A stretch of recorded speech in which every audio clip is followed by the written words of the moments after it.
hoje a memória da irmã Ana Cândida de Melo. Ela era esposa do irmão Jacinto Rodrigues de Melo, de Souza, diácono aqui em Goiânia. É mãe, esposa do diácono irmão Jacinto Rodrigues de Souza e mãe do pastor Francisco Rodrigues de Melo. E mais duas filhas, irmã Terezinha e Mercedes. Ela foi sepultada no dia 26. A irmã Ana foi batizada aqui no tabernáculo em 1971 e partiu aos 78 anos. Vamos ficar de pé, irmãos, em memória da irmã Ana Cândida de Melo. Sua foto está no monitor.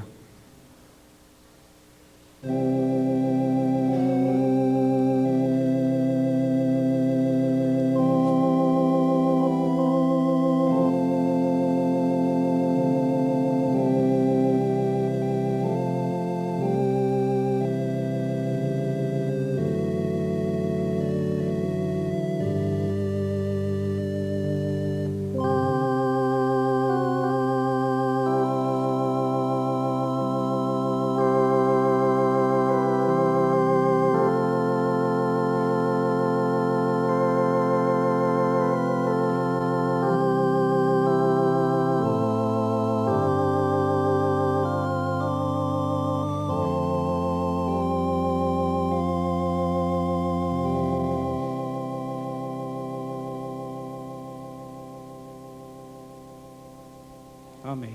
Os irmãos podem assentar. Nós vamos orar pelos pedidos de oração com o diácono, irmão Olivar Vieira. Se ainda tem algum outro pedido, faça-o conhecido com o levantar de uma de suas mãos. Vamos orar por João Rosa Xavier, Maria da Luz Silva, Catarina Cuyum, por cirurgia, Clériston Rodrigues Barbosa, está na UTI, Eva Barbosa, Jean Marques e família, Marcos Alves, Sidomar Pires e família, Rodrigo Aparecido Leonel, Fernando Henrique da Silva, Joverci Pereira da Silva, Maria Divina Moraes da Silva, Selma Lilanda, Conceição Aparecida de Carvalho, João Batista Machado, Estela Passos Monteiro e Lídia Lemes Marques por cirurgia, e ainda pelo encontro de pastores a partir do dia 6 de abril próximo.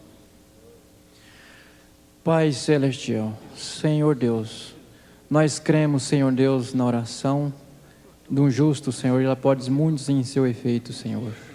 E agora, Senhor Deus, estamos juntos, Senhor Deus, na mesma unção, Senhor Deus, da oração, Pai. Cremos, Senhor Deus, que o Senhor conhece, Senhor Deus, a necessidade de cada um que está pedido, Senhor Deus. Vem, Senhor Deus, em encontro de cada um, Senhor Deus, e dispensa, Senhor, um favor para cada um deles, Senhor Deus, que eles possam ser abençoados, Senhor. Pai amado, o encontro de pastores que está às portas, Senhor. O Senhor pode estar com um de cada eles, Senhor Deus, que eles possam vir, Senhor Deus, que nenhum empecilho, Senhor Deus, que nenhum espírito contrário ao encontro possa estar, Pai. Que o Senhor possa estar junto, Senhor Deus, no mesmo espírito, Senhor Deus, e andarmos juntos, Senhor Deus, todos no mesmo espírito, Senhor Deus. Deus amado, o Senhor nos ajuda mais uma vez, Senhor Deus. Nós te pedimos, Senhor, no nome de Jesus Cristo. Amém.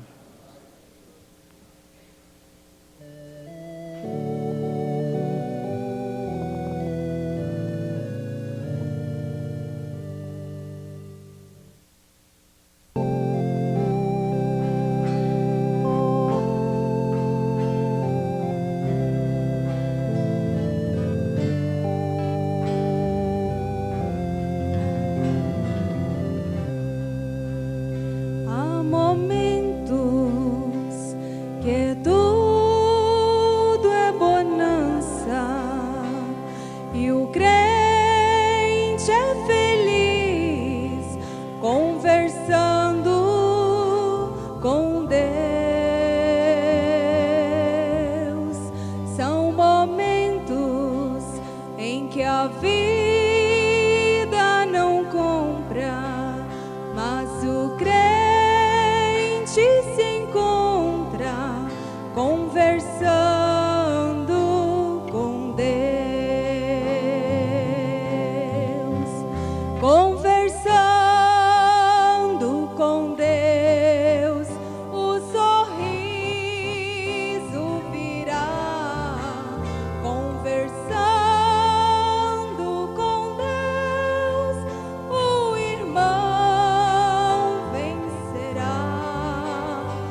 Jesus Cristo ensinou nós vivermos entre as coisas que existem, conversando com Deus. Ele mesmo, embora tão santo, viveu neste mundo, conversando com Deus, conversando com Deus. O sorriso virá, conversando com Deus, o irmão vencerá. Aleluias e glórias, anjos cantam no céu quando o crente se encontra conversando com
Grande Deus, Pai Celestial, certamente é uma alegria, Senhor, e um grande privilégio a cada um de nós que estamos aqui, podermos livremente ainda congregarmos em o nome de nosso Senhor, em torno de Sua Palavra, para relembrarmos, ó Deus, a grande esperança que foi dada a cada um de nós. Para reafirmarmos, ó Deus, a fé que uma vez nos foi dada. Para nos encorajarmos, ó Pai, a continuarmos nesta batalha. Batalhando tão verdadeiramente e tão fortemente, de tal forma que consigamos, no final da carreira, guardar a fé, Senhor. Humildemente te rogamos que nos abençoe mais esta vez, pois oramos em nome de Jesus Cristo. Amém. Boa noite, irmãos. Graças a Deus, estamos aqui mais uma vez. Eu estava pensando que eu sou devedor a vocês. Já fazem 18 anos que eu me mudei daqui de Goiânia e eu nunca fiz uma visita a vocês.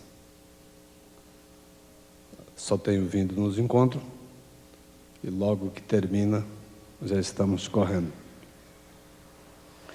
E não foi desta vez que eu fiz uma visita por visitar. Foi questão de problema de saúde. Nós chegamos até aqui e minha mãe trouxe do Maranhão um ditado que diz que enquanto a gente descansa, carrega pedra. Mas quem sabe um dia nós sairemos daquelas brenhas, daquela distância, só para fazer uma visitinha a vocês. Altamira é bem pertinho daqui. São mais de 2.000 quilômetros e 500 quilômetros é de estrada de chão. Eu estava no culto de quarta-feira e olhando o rosto de alguns irmãos, ou de vários, que nós nos conhecemos há mais de 28 anos. Muitos daqueles veteranos já não existem mais, mas tem uma boa parte que ainda estão de pé. E a realidade é que todos nós queremos estar de pé até o dia da vinda do Senhor. Amém? E eu vi o irmão Valdomiro Candino lá atrás e eu pensando, irmão Zé do Carmo, irmão Manuel do Carmo, irmão Antônio Pedro, pastor Elias, tem uma turmona grande aí que está muito tempo nessa batalha, né? Mas nós não queremos desanimar. Se tiver mais uns 30 anos pela frente, eu creio que todos vocês estão dispostos a continuar, né?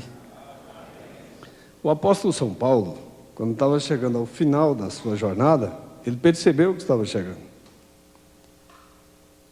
Ele já tinha sido julgado uma vez, e naquele primeiro julgamento, apesar de não ter aparecido ninguém para defendê-lo, mas ele saiu vitorioso.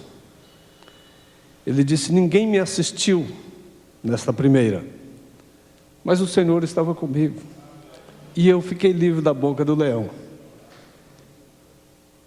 Mas algo dizia para ele que no segundo julgamento ele não escaparia. E ele escreveu dizendo que já estava sendo oferecido como aspersão de sacrifício. O tempo se aproximava, mas ele tinha um trunfo muito grande consigo. Ele disse, a carreira terminou, mas eu guardei a fé. E acredito que é o que cada um de nós deseja. Ao chegar ao final da carreira, poder dizer, eu guardei a fé que foi dada a mim. Isso é tudo. Vamos nos pôr de pé para nós lermos.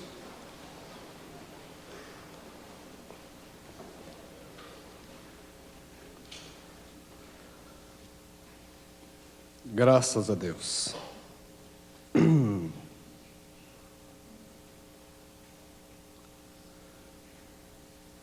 Ora, Tomé, um dos 12, chamado Dídimo, não estava com eles quando veio Jesus. Disseram-lhe, pois, os outros discípulos, vimos o Senhor. Mas ele disse-lhes, se eu não vir o sinal dos cravos em suas mãos, e não meter o meu dedo no lugar dos cravos, e não meter a minha mão no seu lado, de maneira nenhuma o crerei.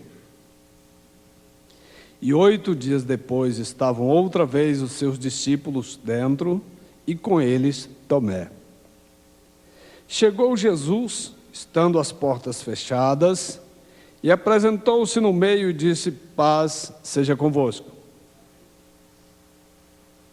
Depois disse a Tomé, põe aqui o teu dedo e vê as minhas mãos. E chega a tua mão e mete-a no meu lado. E não sejas incrédulo, mas crente. Senhor, mais uma vez, pedimos humildemente que o Senhor queira nos dar uma porção do pão espiritual através da Tua palavra, Senhor. Pois a Tua palavra é o nosso alimento espiritual. O nosso pão natural nos conduz somente até a sepultura, mas a palavra do Senhor nos dá vida eterna. Por isso nós te rogamos, conceda-nos mais uma vez a unção para falar e para ouvir as Tuas palavras, em nome de Jesus Cristo. Amém. Podeis assentar-nos. Agora, enquanto vocês estão sentados, tranquilos, calmamente, eu quero voltar aqui no capítulo 6, porque o nosso assunto hoje é crente. A base é a Bíblia e a mensagem do profeta, intitulada 3 classes de crente. Então eu quero ler agora mesmo, assentados, o lugar que o irmão Brana leu no Evangelho de João para esta mensagem. Se vocês desejarem acompanhar, é o capítulo 6, do versículo 60 até o 71. Se quiserem apenas ouvir, nós estaremos lendo. Muitos, pois, dos seus discípulos, ouvindo isto, disseram: duro é este discurso. Quem o pode ouvir? Sabendo, pois, Jesus em si mesmo que os seus discípulos murmuravam disto, disse-lhes: isto escandaliza-vos? Que seria, pois, se visseis subir o Filho do Homem para onde primeiro estava? O Espírito é o que vivifica, a carne para nada aproveita. As palavras que eu vos disse são Espírito e vida. Mas há alguns de vós que não creem, porque bem sabia Jesus desde o princípio quem eram os que não criam e quem era o que o havia de entregar. E dizia: por isso eu vos disse que ninguém pode vir a mim, se por meu Pai não for concedido. Desde então, muitos dos seus discípulos tornaram para trás e já não andavam com ele. Então disse Jesus aos 12: quereis vós também retirar-vos? Respondeu-lhe, pois, Simão Pedro: Senhor, para quem iremos nós? Tu tens as palavras da vida eterna. E nós temos crido e conhecido que tu és o Cristo, Filho de Deus. Respondeu-lhe Jesus: não vos escolhi a vós, os 12? E um de vós é um diabo.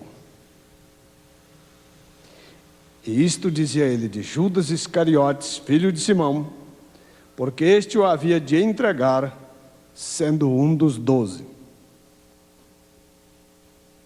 Essa parte que o irmão Brana leu foi o que resultou de um discurso que Jesus tinha terminado de dar aos seus discípulos, onde eles estavam questionando o fato de terem os pais deles comido maná no deserto. E Jesus disse: vossos pais comeram maná no deserto, mas morreram. E eu é que sou o pão vivo que desceu do céu, e quem se alimentar de mim viverá para sempre. Isso não é possível esse negócio. Esse homem diz que desceu do céu? Não tem condição. E ainda por cima vai nos dar a carne dele a comer? E foram saindo. Quando estavam saindo, os incrédulos foram logo embora. Só ficou os crentes e os manufaturados. E Jesus deu mais uma. Alguém chegou e disse: Senhor, esse discurso está muito duro. O grosso da multidão já foi embora.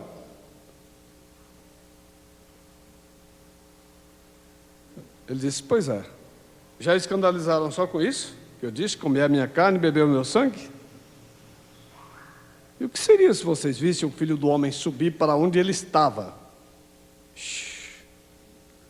Daí então, até os manufaturados, a maioria caíram fora, só ficou o chefe dos manufaturados.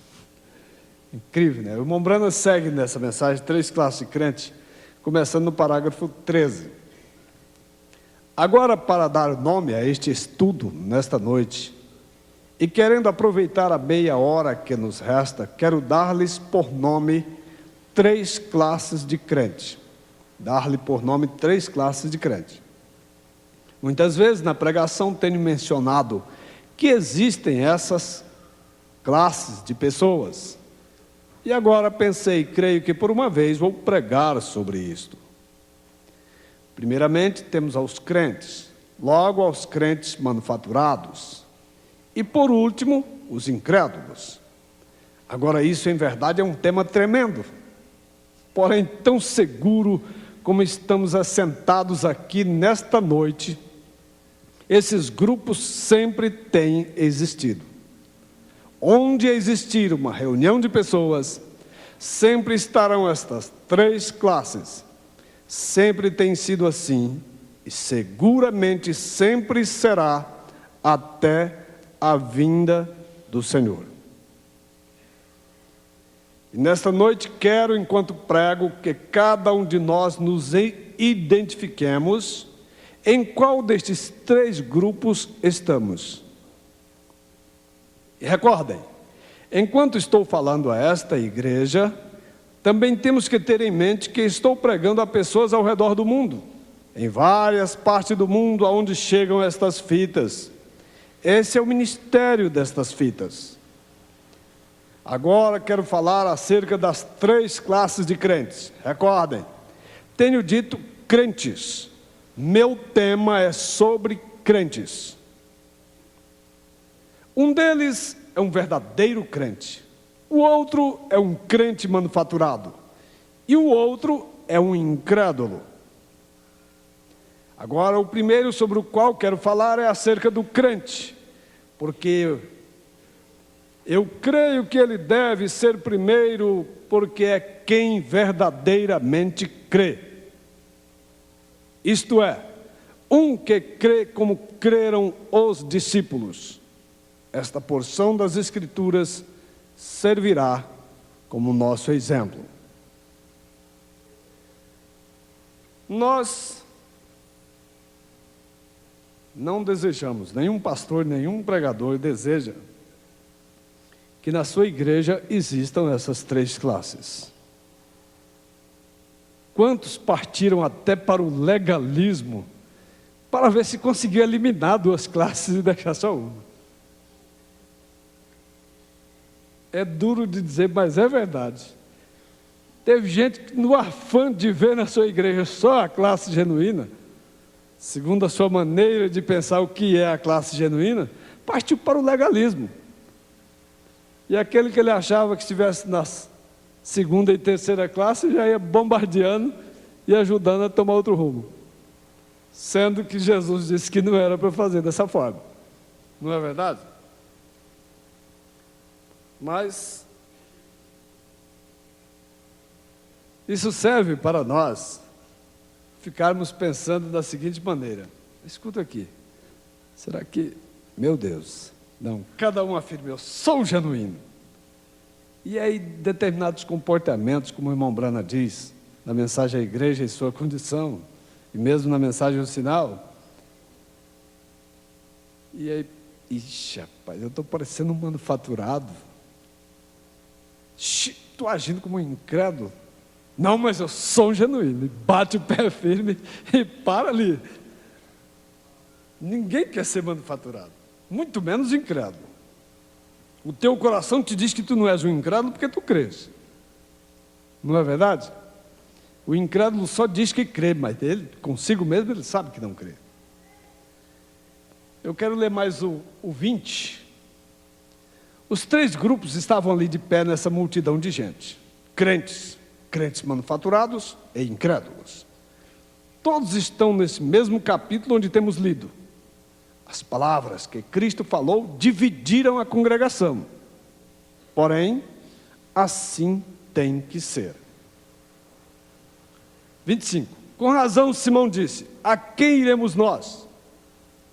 Porque Jesus lhes havia perguntado, quereis vós também retirar-vos?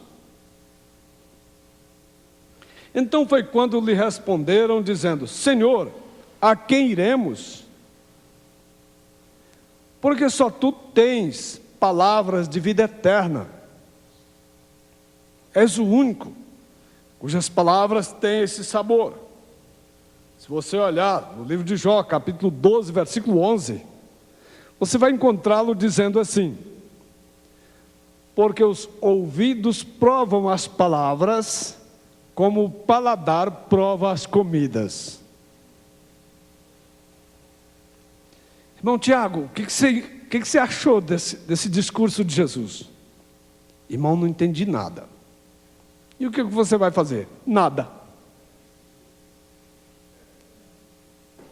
Irmão Mateus, o que você achou desse discurso do Senhor? comer a carne, beber o sangue. O que você entendeu? Nada. O que você vai fazer? Nada. Como é que nós vamos fazer? Esperar. Tudo que eu sei dizer é que quando eu ouço as palavras dele nas suas pregações, eu sinto o sabor, o gosto de vida eterna. E agora saiu um sermão que eu não entendi coisa nenhuma dele, mas eu não vou para canto nenhum, eu vou permanecer aqui. Em outras palavras, Deus é capaz de fazer com que todas as coisas contribuam para o bem daqueles que o amam, daqueles que o temem. Não entendi nada agora? Não. Para que discutir? Para que arrazoar? A discussão e o arrazoamento tende muito mais a um ato precipitado, quando a discussão vai ficando acalorada, do que a um consenso. Os que negociam, que compram e vendem, arranjaram um ditado que diz assim: olha, isso aqui custa tanto, e é pegar ou largar. Não tem razoamento, não tem meio termo, não tem conversa mais. Aqui agora é pegar ou largar. Mas mais para frente vocês vão ver o negócio. Coisa terrível. E não era somente ele que tinha, e era somente ele que tinha as palavras da vida. Não era somente que ele tinha as palavras da vida, mas ele era a palavra de vida. Ele era a palavra de vida. E Simão reconhecia claramente isto. Ele já tinha experimentado o sabor de ouvir aquelas palavras. Algo dizia que era por ali. Não adiantava tentar algo novo. Aqui estamos agora na era de Laodiceia. E nos tem sido ensinado que é nesta era de Laodiceia, quando Cristo tem sido expulso da igreja e quando tem estado batendo na porta procurando entrar. Então, ao ver o que está sucedendo, já sabemos em que era estamos vivendo. Agora, no final da história do mundo, o livro agora está sendo terminado. Algum dia será escrita a última linha, e então se fechará, e o tempo não será mais. Atualmente está se desenrolando um grande drama. Os anjos dos céus estão contemplando tudo. Nós sabemos o que é um drama. Essas coisas que realizam nos teatros. Os atores estão prontos. E os podemos ver. Cada um produzindo sua parte. Podemos ver ao maligno fazendo a sua parte. Ou seja, o vilão no drama. Como entra em cena com sua astúcia para enganar. Porém, também podemos ver a igreja preparando-se para o rapto. Amém. O que está você fazendo aqui? É uma grandiosa cena. Está se preparando para o rapto. E Satanás, o vilão do drama, se desdobrando, explorando os últimos recursos da astúcia, né? Quem sabe ele até está aprendendo a animar por computador a astúcia dele para ficar muitas vezes pior do que coisa. Podemos ver a presença de Deus vindicando e produzindo este grande drama que está predito aqui nesta Bíblia, que assim seria. Que tempo nos tem tocado viver? O tempo mais glorioso, o tempo de todas as eras. Os homens de todas as eras anelavam viver neste tempo. Os profetas da antiguidade anelavam ver este tempo, porém não tiveram este privilégio.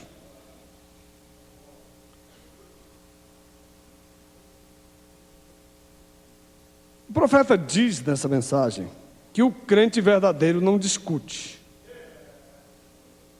Não para discutir o assunto. Veja no parágrafo 30, ele fala de Noé. Diz: agora, antes de entrar na classe seguinte, vejamos outros crentes mais. Vejamos, pois, ao profeta Noé. Ele talvez fosse um agricultor, porém, quando todos os zombadores e os religiosos daquele dia, é que a igreja havia chegado a tal grau de corrupção, que Deus falou a Noé e lhe disse que construísse uma arca. Noé não discutiu com Deus, mas creu que era a palavra de Deus e imediatamente se pôs a preparar as coisas para a construção da arca. Esse é o verdadeiro crente. Não se ponha a discutir a coisa. Quando você estiver plenamente convencido, esse é o ponto final. Depois ele segue dizendo: Abraão também não discutiu.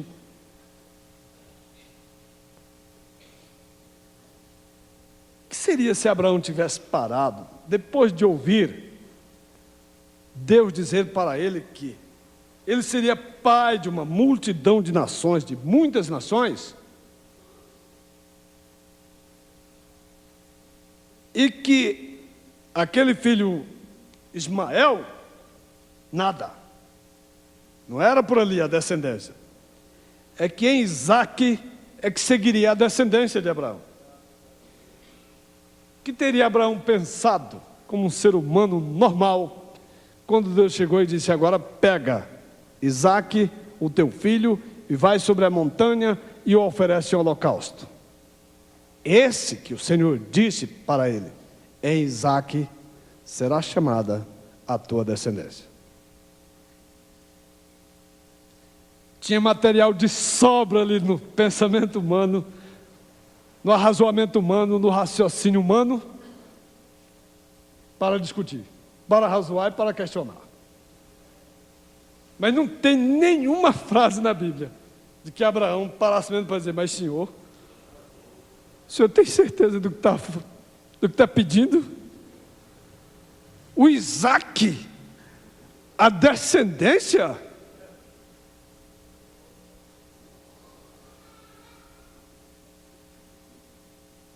Igrejas pela internet? Deus lhes abençoe. Pastor Vicente, palmas. Pastor Miguel, Carapicuíba, mas eles arranjam cada nome. Pastor Sebastião Machado, Teresina, Piauí. Já deve ter sido promovido a motosserra essa hora. Não pode ser mais Machado com todo esse tempo. Deus abençoe.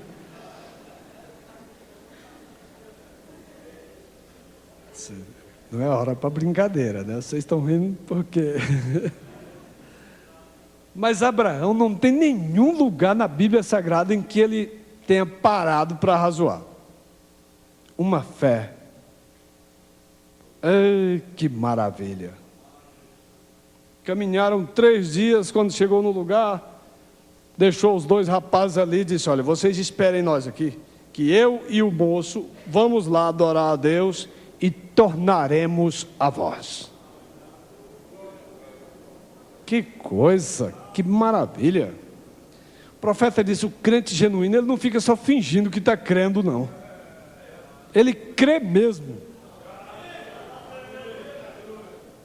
Nós passamos a analisar aquela cena de Abraão e ficamos pensando: acho que na hora que Abraão levantou, que Deus viu que ele ia matar mesmo. Não. Da hora que Deus falou a sua palavra no ouvido de Abraão, ele já viu a reação lá dentro. Ele seguiu passo a passo com Abraão, quando preparou o jumento, pegou o rapaz, os 2 moços, ajeitou o cutelo, o facho com fogo, e seguiram viagem. Não era nenhuma encenação, não.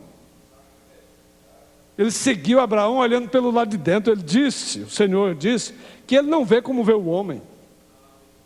O homem vê o que está diante dos olhos, e o Senhor vê o coração. Ele sabia que Abraão ia prontinho para executar mesmo. se Deus ia ressuscitar Isaac depois de degolado, se Deus ia, depois que tivesse só a cinza, mandar ele falar a palavra e Isaac levantar, mas que voltava, voltava. Que coisa gloriosa. O profeta disse, não interessa se o médico está dizendo que você tem poucos dias de vida ou poucas horas de vida. Isso não faz nenhuma diferença se a sua fé, se você está na classe genuína, em verdade crê, aquilo está lá dentro. O médico diz o que ele sabe, o que ele aprendeu na escola.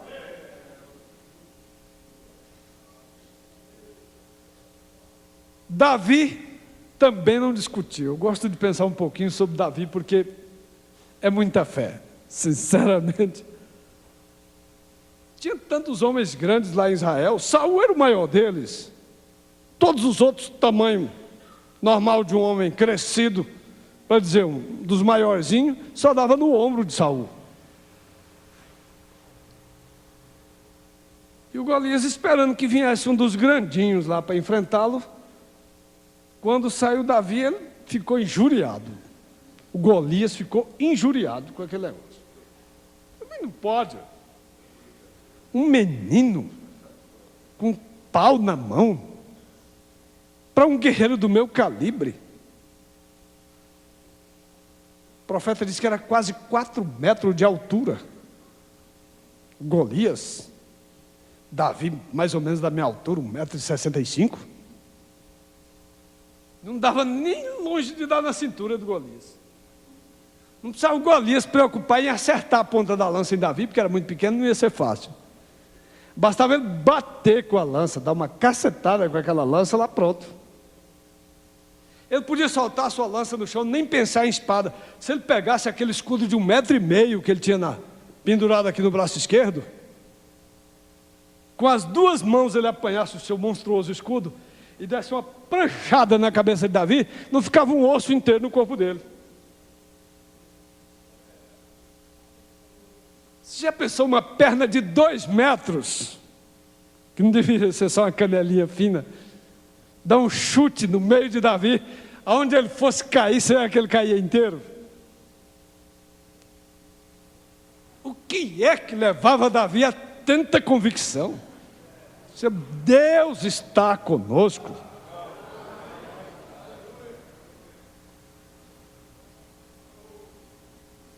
Vocês estão com medo do incircunciso, que não tem Deus com ele? Você nem discutiu o tamanho do homem. Nada a ver uma coisa com a outra. Ele falou já cara a cara com o filisteu, disse, eu vou te tirar a tua cabeça de cima dos ombros. E vou mostrar para toda esta congregação. Ele não disse que ia mostrar para a congregação que ele era um guerreiro, que ele era um herói. Disse, eu vou mostrar para esta congregação que há Deus em Israel. Que o filisteu não afrontou o menino e nem o rei da nação. Ele afrontou o Deus dessa nação. Ah, mas que discernimento.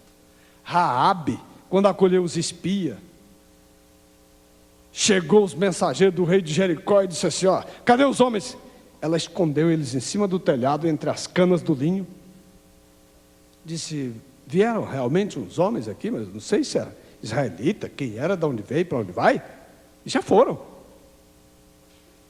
Aí os homens saíram correndo, os mensageiros do rei, procurar os espias. Ela subiu calmamente onde eles estavam escondidos, disse, nós ouvimos o que o Deus de vocês tem feito às nações. Já desmaiou o nosso coração e ninguém desse lado do rio tem mais coragem para enfrentar vocês, porque ouvimos que o Deus de vocês secou o Mar Vermelho e fez coisas e coisas e coisas.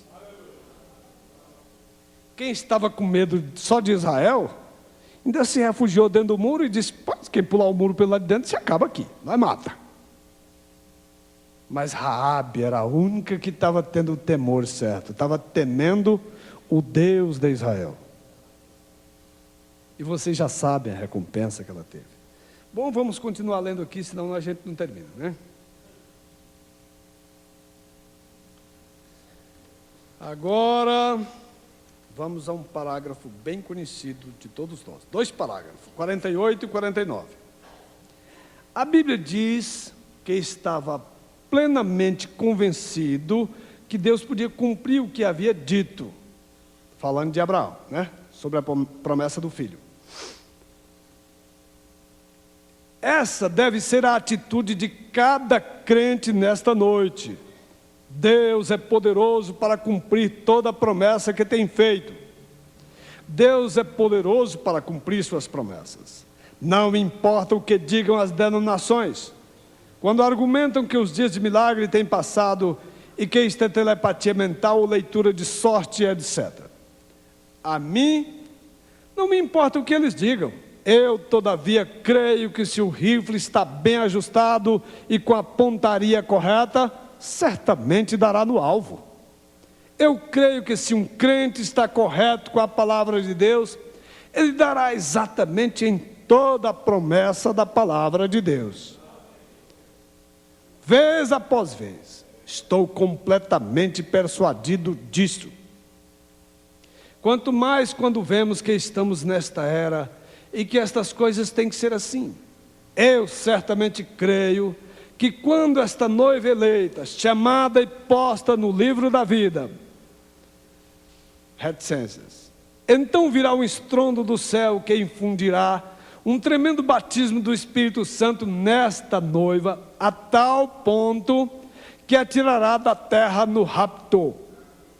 Deus o tem prometido assim. Não importa quanta ciência ou quantos astronautas mandem ou quantas coisas mais, nem quantos milhões de milhas possam ver no espaço. Nada disso me importa, pois eu sei que há um céu e ali há um Jesus Cristo, literal, que virá na forma de um corpo para receber sua igreja, sua noiva. Não importa quão antiga pareça ser esta história, todavia é a verdade, porque Deus o disse. Isso é o que creem os crentes. Agora deixa eu ler um negócio sério aqui para vocês. 105 e 111. Encontramos que estes, agora está falando do manufaturado. Encontramos que estes operam tal como seu pai Judas. Ali estava Pedro e os demais apóstolos, que eram os crentes verdadeiros. Ali estavam os 70, que representavam os incrédulos. E Judas, todavia, estava ali com eles, o qual era o crente manufaturado. O que fazem estes? Estes são os que permanecem até que possam encontrar algum erro na igreja ou no pastor. Todo o tempo estão buscando para ver se é um truque ou alguma coisa de magia. Estão simplesmente esperando a oportunidade para vendê-lo, ou seja, buscando a escapatória. Estão buscando, enquanto que o incrédulo não espera. Ele condena logo o assunto e se vai. O crente, pelo contrário, suceda o que suceder, ele de todos os modos crê que é a palavra. Enquanto a fé do manufaturado está no pastor ou na igreja, e no dia que ele encontrar um erro no pastor ou na igreja, ele sai falando palavras desse tamanho, a fé do genuíno crente está na palavra. Ei, glória a Deus. O genuíno crente olha a mensagem a respeito, parágrafo 165, onde o irmão Branham disse assim: se você não pode respeitar o homem, respeite o ofício que ele ocupa em Deus. E terminou dizendo que se algum legalista tivesse ali, ia dizer que o irmão Branham estava apoiando o pecado. Terminou dizendo assim: e não importa o que o pastor tenha feito, se você em seu coração o respeita por ser um servo de Deus, Deus te respeitará por fazer isto.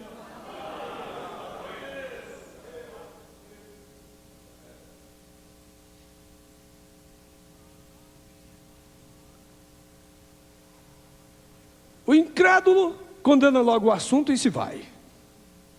O crente, pelo contrário, suceda o que suceder, ele de todos os modos crê que é a palavra. Ali estão as 3 classes. Olha o 111. Ali temos ao crente manufaturado que está por ali esperando alguma oportunidade. Ele diz: sim, eu creio nisto e naquilo, e creio também nisto aqui, porém ouça-me, eu ouvi a tal pessoa dizendo isto e aquilo do pastor fulano. Os manufaturados têm orelhas muito largas.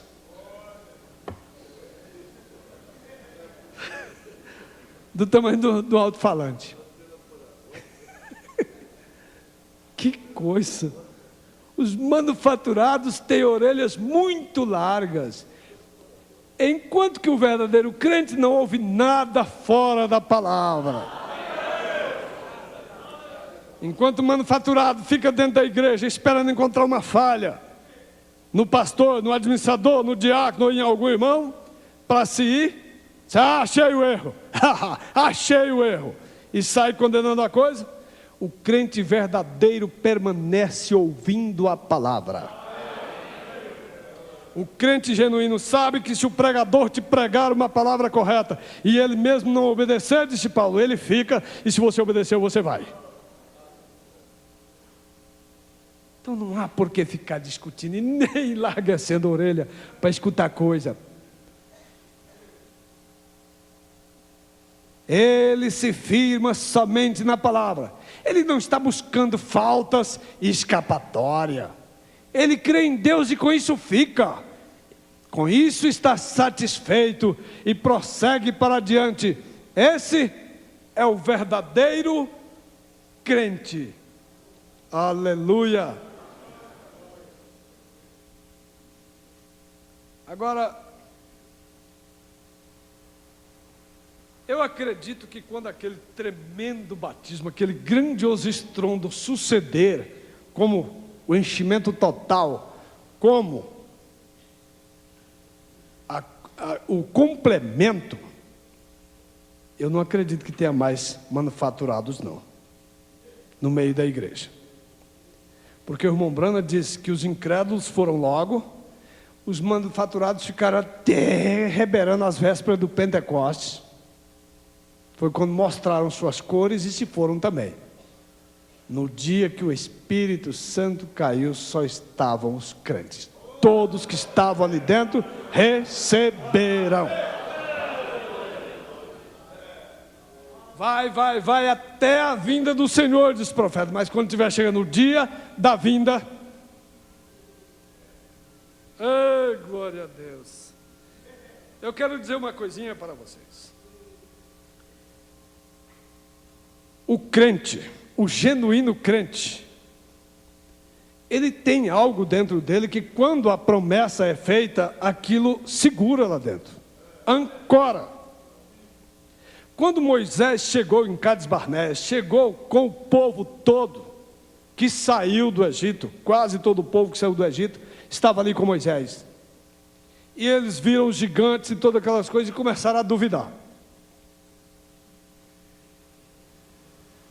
Os incrédulos, o Datã, o Coré, o Abirão e toda aquela coisa já tinham ficado para trás. Os manufaturados chegaram até na fronteira da terra. Falou a palavra, o crente genuíno recebeu a promessa. O manufaturado ouviu a mesma promessa, mas ficou olhando no tamanho do gigante. Dos gigantes que tinham lá dentro. Não pode. Se nós entrarmos nesta terra com esses gigantes desse tamanho, os gigantes vão nos matar e vão tomar nossas mulheres e nossas crianças.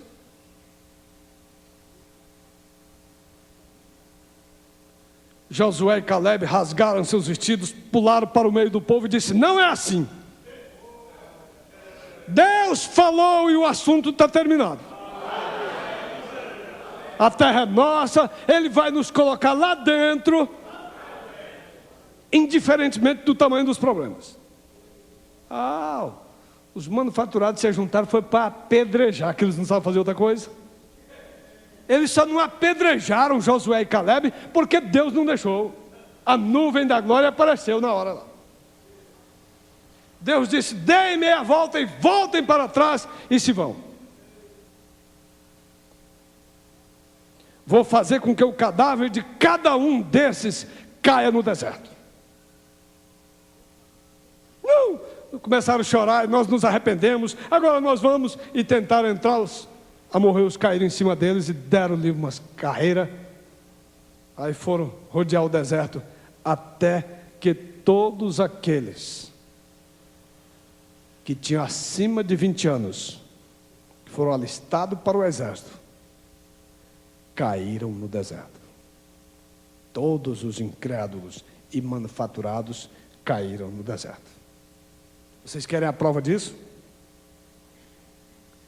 Quando Moisés parou na terra de Moabe, defronte do Jordão, ele parou ali, ele escreveu todo o livro de Deuteronômio, repetiu todas as leis para Israel. Não marca na Bíblia o tempo que eles ficaram parados ali. O profeta crê que era acima de 6 meses, o prazo que eles ficaram parados defronte do Jordão. Até quando Deus mandou Moisés subir lá no monte e guardou Moisés. Depois, aí diz para Josué: agora é hora de fazer o povo cruzar o Jordão. Gente, quem ficou de 6 a 7 meses defronte do Jordão, o Jordão você podia passar calçado de sapato, pulando nas pedras, sem molhar o sapato, naquele tempo. Agora Josué chega no meio do povo e diz: preparai-vos, provede-vos de comida, porque dentro de 3 dias cruzareis o Jordão, derramando sobre todas as ribanceiras. E se ainda tivesse um incrédulo ali? E se ainda tivesse um manufaturado? Apareceu alguém ali para dizer: mas espera aí, Josué, nós passamos tanto tempo acampado aqui defronte do Jordão. Nós podíamos, até as crianças podiam passar caminhando por dentro do Jordão. Agora o Jordão transbordando, derramando nas ribanceiras. Ninguém abriu a boca, ninguém arrasou, ninguém murmurou, porque estavam ali os crentes. Quando Josué disse: preparem que nós vamos cruzar o Jordão, está cheio, está transbordando, está derramando. Os incrédulos caíram no deserto. Os crentes disseram: do jeito que nós ouvimos a Moisés, nós ouviremos a ti. Vamos em frente. Ei, glória a Deus, aleluia. Irmãos, para os incrédulos e os manufaturados, quando Jesus disse: vocês vão ter que comer a minha carne e beber o meu sangue, eles começaram a se ir. Condenaram o assunto, arrazoaram, discutiram e se foram. O crente não tem orelha larga, o diabo pode chegar falando o que ele der na ideia dele, usando quem quer que seja, com a intenção de dividir a igreja, falando mal de pastor, falando mal de igreja, falando mal de diácono, falando desse, daquele outro. Não, o crente está firmado na mensagem da hora. Para quem iremos nós? Escute aqui, irmão Tiago, irmão João, irmão Pedro.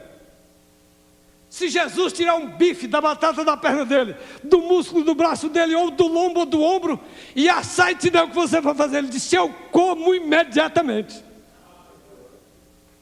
Aleluia. O crente estava pronto para fazer o que Deus disse para fazer. Se Jesus estendesse um pedaço de carne humana para um daqueles crentes genuínos e dissesse: come, eu tenho certeza que ele comia. Sabe por que eles ficaram parados ao lado de Jesus? Porque eram crentes, crentes verdadeiros. Sabe por que vocês estão firmes na mensagem? Quando você vê uma pessoa de bambolê: eu vou para aquele lá, eu vou para quê? Para quem você vai? Para o pastor fulano. Para quem você vai? Para o fulano, para o grupo fulano.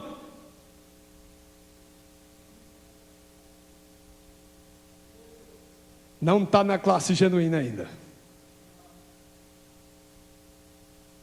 A classe genuína não está preocupada com a teologia de ninguém, com a filosofia de ninguém, com a capacidade de homem ou de quem quer que seja. A classe genuína está preocupada em obedecer a palavra da hora. É aí que está você. Entendeu a pregação deste dia? Não entendi não. Para quem você vai? Vou ficar aqui.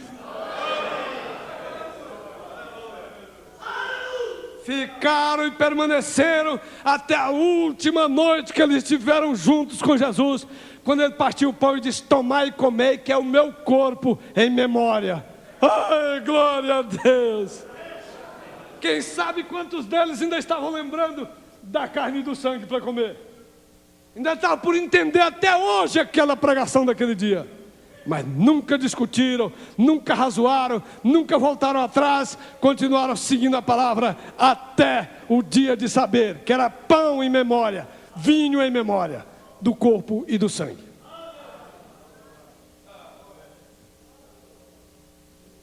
Eu não entendo tudo o que está escrito na mensagem, não entendo tudo que a Bíblia diz, mas eu creio em tudo que a Bíblia diz. Eu creio em tudo que o irmão Brana diz. Então não tem que ficar razoando, nem discutindo, nem cavucando. Não é com o pastor fulano, é que tem um ministério para levar a noiva no rapto. Apareceram uns rebeldes lá na nossa região, teve coragem de dizer isso para mim. Você, pastor Francisco Nazareno, não tem ministério para levar a noiva no rapto. Eu falei: se o diabo já disse alguma coisa que é verdade, está dizendo agora na tua boca. Eu não tenho mesmo não. O profeta disse que aquele poder que Rebeca deu água para ele, foi que a transportou ao encontro do noivo. E ele disse: aquele poder é o Espírito Santo que estava com a mensagem do mensageiro.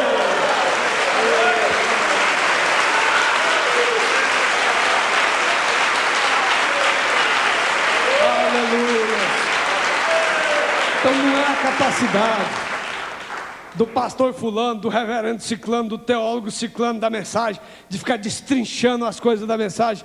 Não! É o Espírito que está na mensagem. Guarde esse segredo com você.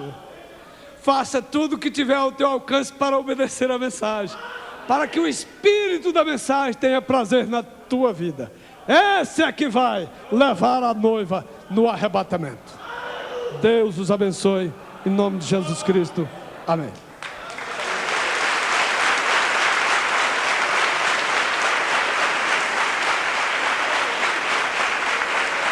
Aleluia. Glória a Deus. Só que ele ainda está devendo a visita, viu? Aleluia. Se Deus permitir, hoje programação na Brasil Central às 21 horas. Amanhã, culto com os evangelistas, a partir das 8 horas da manhã, às 18h30, o culto da noite, com momentos do Tabernáculo da Fé, sendo transmitido ao vivo pelas emissoras, Rádio Anguera, Rádio Jornal de Oeste. Escola Dominical, com início às 7h30, uma escola das crianças, e em seguida, escola com toda a igreja, às 15 horas, companheiros da mocidade, e às 17 horas, Santa Ceia do Senhor.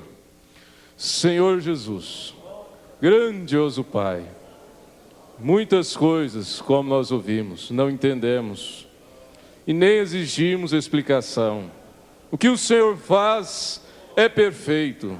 O Senhor conhece todas as coisas. O Senhor sabe todas as coisas. O importante é que estamos em Tuas mãos, e estamos no caminho e perseveraremos, ó Pai. Continuaremos até o fim, até a hora da Tua aparição. Senhor, o Senhor tem nos dado tantas coisas boas, como esta mensagem de hoje. Há coisas que não entendemos que está acontecendo, mesmo com nós mesmos, Senhor. Mas estamos aqui, é porque o Senhor está aqui. Estamos aqui, ó Pai, é porque o Senhor nos ama, tem nos amado e tem nos colocado neste lugar. E não sairemos, ó Pai. Nós amamos a palavra, nós amamos o Senhor, nós amamos o que o Senhor faz, o que o Senhor tem feito.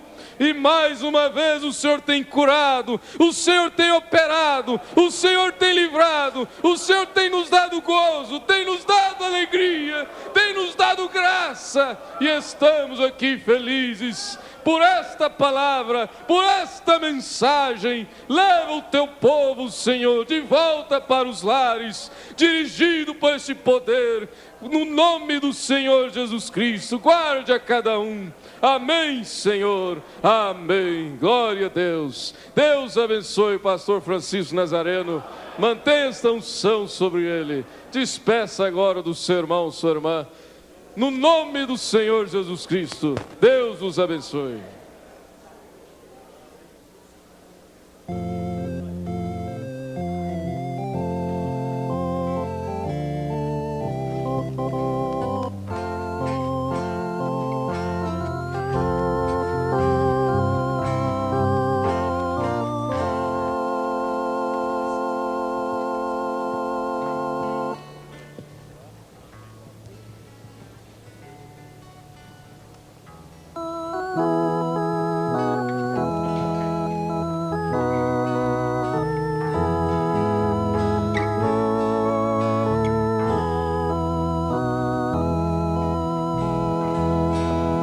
Em Jesus confiar, sua lei observar, ó que gozo, que bênção, que paz, satisfeito guardar tudo quanto ordenar, alegria perene nos traz. Crer e observar tudo quanto ordenar, o fiel obedece ao que Cristo mandar. O inimigo fala e a calúnia mordaz, Cristo pode desprestigiar. Nem tristeza, nem dor, nem a intriga maior poderão ao fiel abalar. Crer e observar tudo quanto ordenar, o fiel obedece ao que Cristo mandar. Que delícia de amor, comunhão com o Senhor, tem o crente zeloso e leal. O seu rosto brilhar, seus segredos privar, seu consolo constante e real. Crer e observar tudo quanto ordenar, o fiel obedece ao que Cristo manda.